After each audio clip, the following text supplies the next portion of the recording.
કતલના રાત મોહરમના તહેવાર નિમિત્તે 300 જેટલા પીઆઈ અને પીએસઆઈસ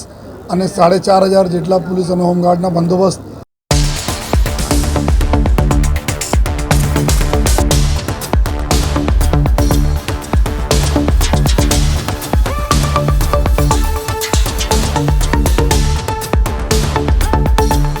સત્તર તારીખના રોજ આપણા સુરત શહેરમાં મોહરમનો તહેવાર છે। આમાં ટોટલ કરીબ 220 જેટલા આપણા તાજિયા નીકળવાના છે અને સાથોસાથ નાના મોટા જો મન્નતના તાજિયા અને પંજા વગેરે મળાઈને લગભગ 250 જેટલા આ ટોટલ જો પ્રોસેસનમાં જો તાજિયા ભાગ લેશે જોઈએ અને એને જ તૈયારીના ભાગરૂપે આજે એક શાંતિ સમિતિના મિટિંગના આયોજન કરવામાં આવેલા હતા। અમે તમામ આપણા ગામના લોકો અમારા તમામ આગેવાનો શાંતિ સમિતિના મેમ્બર્સ બધા લોકો અહીંયા હાજર છે અને સાથોસાથ જો બધા લોકો પોલીસ અને પ્રશાસન અને લોકો સાથે આગેવાનો અને લોકો સાથે મળીને ખૂબ સરસ રીતે આપણા તહેવાર જો પૂર્ણ થાય આ દિશામાં જો બી અમારી ચર્ચાઓ કરવામાં આવી અને સંપૂર્ણ રૂટ ઉપર આવતીકાલે એટલે 16 તારીખના રોજ આપણા કતલના રાતનો બંદોબસ્ત હોય અને પછી 17 તારીખના રોજ લગભગ બપોરે 4 વાગ્યાના આસપાસ આપણા પ્રોસેસન ચાલુ થાય અને રાત્રે પૂર્ણ થતા હોય એના સમગ્ર રૂટ ઉપર જો ખાસ કરકે સુરત શહેરમાં સલાબતપુરા, મૈદરપુરા, ચોક બજાર, અઠવા લાઇન્સ, લાલગેટ આ પોલીસ સ્ટેશનો વિસ્તારમાં સૌથી વધુ પ્રમાણમાં જો આપણા તાજિયા નીકળતા હોય છે। તો ટોટલ 10 ડીસીપી અને 26 એસીપી અને 300 જેટલા પીઆઈ અને પીએસઆઈસ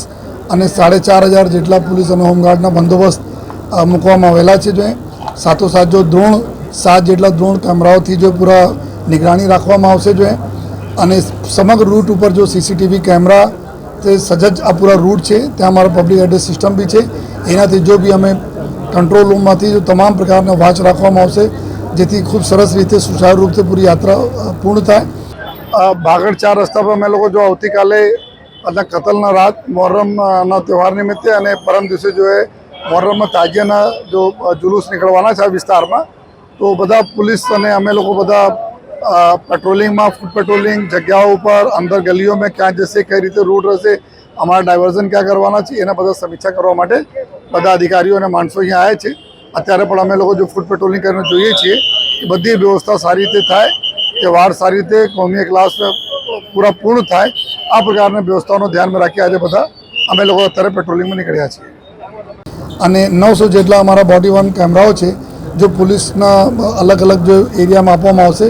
જો બોડી ઉપર લગાવશે અને એના બી લાઈવ સ્ટ્રીમિંગ થતા રહેશે, રેકોર્ડિંગો બી થતા રહેશે। પર્પસ એટલા છે ખૂબ સારા માહોલમાં લોકો આપણા આ તહેવાર ઉજવે અને કોઈ પણ પ્રકારના જો કોઈ તકલીફ નહીં પડે। જેટલા બી એવા એન્ટી સોશિયલ એલિમેન્ટ છે જેના ઉપર પહેલે બી કાર્યવાહી થઈ છે જો આ પ્રકારના અસામાજિક તત્વો છે જો કે ડિસ્ટર્બ ભૂતકાળોમાં કરેલા છે એના તમામ લોકો પર અટકાયતી પગલાંની કામગીરી ચાલુ છે અને સાથોસાથ આ લોકો પર બી જો અમે લોકો જરૂરી જો પગલાઓ કાયદાકીય પ્રમાણે અમે લેતા રહીશું અને અમે બધા મેટ્રોના કામને લીધે બી અમુક રોડ કંઈ સકળાશ કંઈ બીજા છે એના બી સોલ્યુશન પૂરા થઈ ગયા છે। જો પૂરે અમે સુરત શહેરના લોકોને અમે આ બધા રિક્વેસ્ટ હું પણ કરું છું કે આપ આ ખૂબ સારી રીતે જો તહેવારમાં જે ગયા તહેવારોમાં ખૂબ આપના સહકારથી ખૂબ સરસ રીતે બધું પૂર્ણ થાય છે આ તહેવારોનું ખૂબ આપના સહકારથી ખૂબ સારી રીતે કોમી એકલાસ સાથે જો આ બી તહેવારના સમગ્ર બંદોબસ્ત પૂર્ણ થશે, લોકો આપણા તહેવાર મનાવશે જો એવી બધાને હું વિનંતી પણ કરું છું અને ખાતરી પણ આપું છું કે સુરત શહેર પોલીસ એકદમ કટિબદ્ધ છે, સજ્જ છે આ તહેવારને સારી રીતે પૂર્ણ કરવા માટે। આપણા ખાસ કરીને જો અમારા કોટ વિસ્તારમાં વધુ પ્રમાણમાં જો લોકો નીકળે છે જો તાજિયાના પ્રોસેસ ત્યાં વધુ રહે છે તો ત્યાં જો અમુક વિસ્તારમાં ટ્રાફિક પોલીસ તરફથી જો નાના મોટા ડાયવર્ઝનો કરવામાં આવેલા છે। જો આપ આમાં કતલના રાત એટલે આવતીકાલે મોડી રાતથી ચાલુ થશે જો તો આમાં બહુ તમને ડિસ્ટર્બન્સ રહેતા નથી ટ્રાફિકમાં। નેક્સ્ટ જો રહેશે એમાં જો ગયા વર્ષોનો અમે લોકો અભ્યાસ કર્યા ગયા વર્ષોમાં જો બી ટ્રાફિકના લીધે પહેલે ટ્રાફિક છોડી દીધા યા ટ્રાફિકના ક્યાં તકલીફો પડી હતી એના બી આયોજન કરી લેવામાં આવેલા છે કે પ્રોસેસરને બી કોઈ તકલીફ નહીં રહેશે અને ટ્રાફિકને બી કોઈ તકલીફ નહીં રહેશે।